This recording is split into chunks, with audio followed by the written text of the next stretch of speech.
មកមហូបថ្ងៃនេះគឺងាយមានតែម្ទេសផ្លោកវែងតូចអញ្ចេះហើយនឹងផ្សិតម្ជុលខ្លះគឺធ្វើម្ហូបបានយ៉ាងឆ្ងាញ់បន្ថែមជាមួយទឹកស៊ុសដែលបង្កើតខ្លួនឯងមានជាតិហឹរតិចគឺឆ្ងាញ់ដល់ផ្ទះ2ផ្ទះ3ទៅហើយបើមិនជឿមើលមាត់អ្នកភ្លក់ទៅបងប្អូនសួស្តីអ្នកទាំងអស់គ្នាថ្ងៃនេះខ្ញុំមានមុខម្ហូបប្លែកមួយមុខចង់ចែករំលែកធានាថាឆ្ងាញ់ជាប់ចិត្តតែម្ដងថ្ងៃនេះខ្ញុំទៅផ្សារទិញបានម្ទេសតូចនេះអានេះអង់គ្លេសគេហៅថា banana capsicum ប៉ុន្តែខ្មែរយើងដូចម្ទេសផ្លោកប៉ុន្តែវាវែងហើយវាមានពណ៌ចម្រុះគ្នាស្អាតទៀតមានលឿងក្រហមខៀវខ្ញុំកាត់វាកង់ហើយឆ្កឹះបដូលចេញរួចហើយអានេះអាផ្សិតម្ជុលនេះខ្ញុំក៏ដោតវាមិនដោតទេដំបូងយើង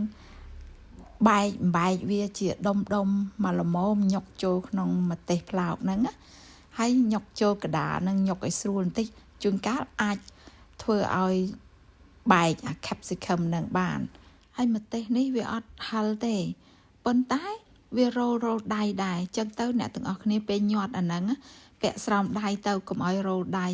ខ្ញុំនេះធ្វើឲ្យរោលដៃឡើង2-3ម៉ោងក្តៅដៃកគុកមើលមកដល់ត្រង់នេះតើអ្នកទាំងអស់គ្នា follow ខ្ញុំហើយឬនៅបើមិនទាន់ follow ទេអាចចុច follow បានដើម្បីទទួលបានវីដេអូថ្មីទៀតហើយក៏ជួយគាំទ្រវីដេអូរបស់ខ្ញុំដោយចុច like និង share ម្នាក់មួយផងណាព្រោះអីជួនកាលឆ្ងល់ខ្លួនឯងមានអ្នកតាមដានដល់ទៅ 6K ជាងប៉ុន្តែពេលបង្ហោះវីដេអូម្ដងមានអ្នកមើលតែប្រហែល100អ្នកមើលប្រហែល100អ្នកក៏មិនអីដែរប៉ុន្តែឥឡូវនេះខ្ញុំសុំអ្នកទាំងអស់គ្នាបើសិនជាចូលមកដល់ហើយជួយ comment ម្នាក់មួយអានសួស្ដីម្នាក់មួយដើម្បីខ្ញុំអាចរាប់អានបានផងខ្ញុំក៏ចង់ស្គាល់ fan ទាំងអស់គ្នាដែរអញ្ចឹងកុំភ្លេចណាឥឡូវនេះយើងមកលាយទឹកស៊ុសម្ដងខ្ញុំដាក់ទឹកជាយើងនឹងប្រហែលជា 2-3 ស្លាបព្រាបន្ទាប់មកដាក់ទឹកប្រេងខ្យង1កូនស្លាបព្រាកាហ្វេហើយទឹកម្ទេសអានេះទឹកម្ទេសឆានេះខ្ញុំដាក់1កូនស្លាបព្រាដែរហើយម្យ៉ាងទៀតដាក់ម្សៅឆា1កូនស្លាបព្រាដែរបន្ថែមទឹកស្អ៊ីវបន្តិចហើយពីមុនហ្នឹងខ្ញុំបានបន្ថែមទឹកសៀងប្រហែលជា1កូនស្លាបព្រាដែរវាមានរសជាតិផ្អែមអត់សូវហឹរទេពេលយើងកូរឲ្យសព្វហើយយើងអាចភ្លក់បានថាតើល្មមនឹងរសជាតិដែលយើងត្រូវការហើយឬកន្លែងនេះខ្ញុំថែមអំបិលមួយចិបដែរប៉ុន្តែថតអត់ជាប់អត់ដឹងមិនទេបាត់វីដេអូហ្នឹងឥឡូវនេះកម្ដៅខ្ទះហើយដាក់ប្រេងឆាបន្តិចបន្ទាប់មកដាក់អាផ្សិតហ្នឹងចូលដើម្បីចៀនវាឲ្យស្ទាត់តិចហើយត្រឡប់ចុះត្រឡប់ឡើងឃើញគ្រាន់តែវាឡើងពណ៌តិចហ្នឹងយើងអាចត្រឡប់បានហើយត្រឡប់ឲ្យវាទាំងអស់ទៅអូយគ្រាន់តែអញ្ចេះក្លិនឈ្ងុយមែនទេណាម្ទេសផ្លោកហ្នឹងពេលវាត្រូវនឹងខ្លាញ់ផ្ទះក្តៅហ្នឹងបន្ទាប់ពី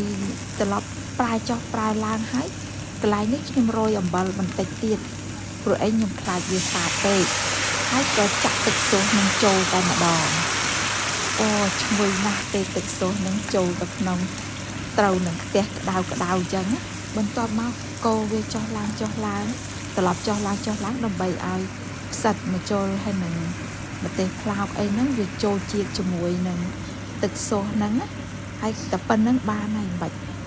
បាច់ឆាវាយូរពេកទេមុខម្ហូបមួយមុខនេះខ្ញុំពិតជា recommend ឲ្យអ្នកទាំងអស់គ្នាសាកធ្វើមែនទេ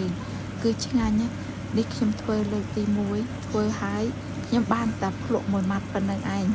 ទៅពេលយកទៅឲ្យកូនញ៉ាំកូនញ៉ាំអត់ចង់គ្រប់គ្នាផងនេះមិនចាំបាច់មានសាច់មានអីផងតែប៉ុណ្ណេះគឺឆ្ងាញ់បាត់ទៅហើយអញ្ចឹងវីដេអូរបស់ខ្ញុំសូមបញ្ចប់ត្រឹមនេះសិនហើយសូមអរគុណអ្នកទាំងអស់គ្នាដែលខំតាមដានតាំងពីដើមដល់ចប់បើមានសំណួរអ្វីអាច comment ខាងក្រោមបានហើយបើមានការខុសឆ្គងអ្វីឬនិយាយមិនសមសូមអភ័យទោសផងចាំជួបគ្នាវីដេអូក្រោយទៀត